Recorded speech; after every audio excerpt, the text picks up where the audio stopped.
Assalamualaikum warahmatullahi wabarakatuh. Pada kali ini saya ingin berkongsikan tentang upah sembelih. Biasa kalau musim-musim korban ini soalan yang biasa agak famous yang orang tanya tentang upah sembelih. Al-maklumlah sekarang ni semua kerja nak diupah. Dan juga kadang-kadang tukang sembelih ni nak jemput dia baik kepala, dia nak ekor, dia nak itu, dia nak ini. Jadi persoalannya sama ada boleh ke tak boleh kita memberi upah kepada tukang sembelih ini. Sama ada upah daripada duit luar atau juga upah sebahagian daripada haiwan juga daging korban itu kepada tukang sembelih. Itu adalah isu-isu yang biasa disoalkan ketika musim-musim sembelihan korban ini. Jadi kalau kita lihat memang terdapat satu hadis yang sahih yang berkenaan dengan persoalan boleh ke tak boleh upah sembelihan ini. Baik, asasnya hadis ini adalah hadis yang melarang. Hadis yang melarang untuk memberi upah kepada tukang sembelih, termasuk juga kepada pelapah, tim-tim juga orang-orang yang melapah haiwan korban ini. Bagaimana dia punya hukum-hukum yang berkaitan. Baik, saya bacakan satu hadis yang diriwayatkan daripada Sayyidina Ali bin Abi Talib radhiyallahu anhu. Amarani Nabi sallallahu alaihi wasallam an aquma 'ala al-budni wa 'ala u'ti 'alayha syai'an fi jizaratiha. Rasulullah SAW telah mengarahkan aku untuk melakukan sembelihan terhadap unta. Nabi telah arahkan kepada Sayyidina Ali untuk melakukan sembelihan ke atas unta. Dan juga Nabi mengarahkan aku agar tidak memberi daging daripadanya sebagai upah kepada penyembelih dan juga pelapahnya. Jizaratiha itu kepada pelapahnya. So dalam hal ini Nabi telah memberitahu kepada Sayyidina Ali yang minta Sayyidina Ali menyembelih, tetapi Nabi Muhammad SAW melarang Sayyidina Ali memberi upah kepada tukang sembelih, termasuk jugalah kepada pelapahnya. Hadis riwayat Bukhari wal Muslim. Dalam hadis yang lain, dalam riwayat Muslim terdapat tambahan daripada Sayyidina Ali bin Abi Talib yang mengatakan, kami memberikan kepada penyembelih dan pelapah upah daripada harta kami sendiri. Ada dalam hadis yang lain yang ditambah oleh Sayyidina Ali itu, maknanya memberi kepada tukang sembelih, penyembelih ini, dan juga kepada tukang lapah ini duit kami sendiri. Duit kami sendiri. Baik. Dalam hal ini, kalau kita lihat dalam kitab dalam kitab fiqh juga disebut tentang hadis ini menunjukkan bahawa disedekahkan kulit dan apa yang menutupi binatang korban seperti mana disedekahkan dagingnya, ia tidak boleh diberikan kepada tukang sembelih dan juga pelapah, walaupun sedikit.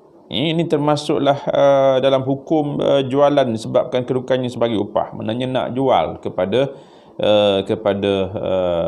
tukang sembelih.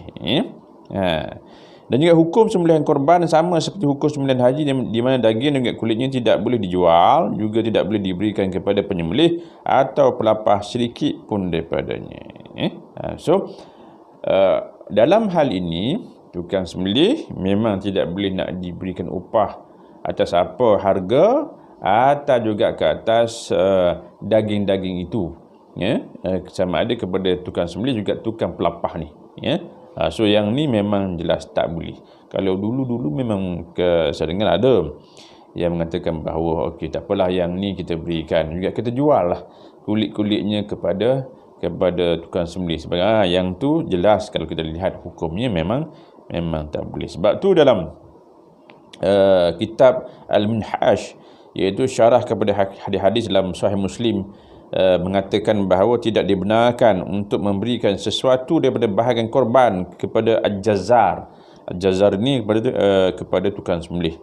Inilah mazhab kami, dan dengannya juga adalah pendapat daripada An-Nakhai, Malik, Ahmad, Ishaq, dan juga dihikayatkan daripada Ibn Al-Munzir daripada Ibnu Umar, daripada Ahmad bin Ishaq, bahawa dibolehkan untuk menjual kulit sembelihan hadyu dan juga bersedekah dengannya. Ini adalah pandangan dalam Imam An-Nawawi yang disebutkan dalam kitabnya Al-Minhaj, ya. So dalam hal ini bolehlah kita buat kesimpulan, ya. Jadi kalau kita lihat berdasarkan apa yang telah dijelaskan juga oleh Semua Samahah Datuk Mufti Wilayah Persatuan, sebutkan tentang upah kepada korban ini, ya. Satunya memang tak boleh, tidak dibolehkan untuk memberikan upah yang berupa bahagian kepada tukang sembelih. Adapun penyelesaian yang boleh difikirkan untuk diberikan kepada penyembelih adalah berdasarkan perkataan Sayyidina Ali yang sebutkan bahawa upah diberikan kepada penyembelih menggunakan harta dari empunya korban. Harta, ada juga NGO ke, ada juga masjid ke, kan, surau ke, yang bukan dari bahagian korban tu. Maknanya dalam hal ini bolehlah ambil duit lain lah, duit tabung ke, juga duit lain yang bukan daripada duit dan juga bahagian korban itu. Ya, kalau kita lihat tukang sembelih ini juga perlu juga dinilai, diambil kira tentang kepakaran dia. Tak semua orang boleh sembelih, kan? Tidak semua orang boleh sembelih. So tukang sembelih ni dia ada skillnya yang tersendiri, dan juga orang yang wara, orang yang tidak fasik. Sebab kita pun nak minta orang yang sembelih haiwan korban kita bukan orang yang fasik, orang yang berilmu, orang yang ahli abid, orang yang sentiasa beramal ibadah, dan juga orang yang pandai untuk sembelihan. Jadi biasanya orang yang ada skill ni dia boleh faham, dan juga dia akan meninggalkan apa-apa juga pun yang bersifat makruh ketika proses sembelihan. Perbanyakkan perkara yang sunat. Jadi dalam hal ini seharusnya orang yang menguruskan korban, pihak masjid ke, pihak surau ke, agensi ke, NGO sebagainya, jadi dia juga perlu mengambil kira skill sembelih ni, carilah upah, ambillah duit lain untuk upah kepada tukang sembelih ni. Termasuk jugalah kalau kita nak memberi upah kepada tukang-tukang lapas juga, ambil duit-duit yang lain.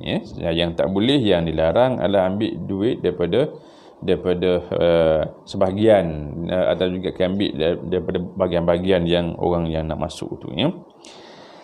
Yelah, kalau kita lihat tukang sembelih pun ni lah, ada yang tukang sembelih yang datang jauh, duit minyak dia, duit tolnya sebagainya. Jadi dalam hal ini ambil kira lah berkenaan dengan skill tukang sembelih ni, ya. Adapun daging, maka ianya tidak boleh dijadikan upah buat tukang sembelih, tapi sekiranya tukang sembelih itu memang orang miskin dah. Orang tukang sembelih juga orang miskin, tukang lapas juga orang miskin yang berhak nak mendapatkan bahagian fakir miskin itu, yang tu diberikan atas sifat dia sebagai fakir miskin, bukan sifat dia sebagai tukang sembelih. Yang tak boleh lah tukang sembelih. Oleh kerana itu dalam hal ini janganlah kita mengambil bahagian yang orang yang hak yang nak masuk tu kita bayar kepada tukang sembelih. Ambillah duit lain. Mudah-mudahan ia yang memberikan manfaat. Juga kalau nak dapatkan siri-siri korban yang lain, pergi kepada channel Ustaz Amri Halal. Jadi sekian, Assalamualaikum warahmatullahi wabarakatuh.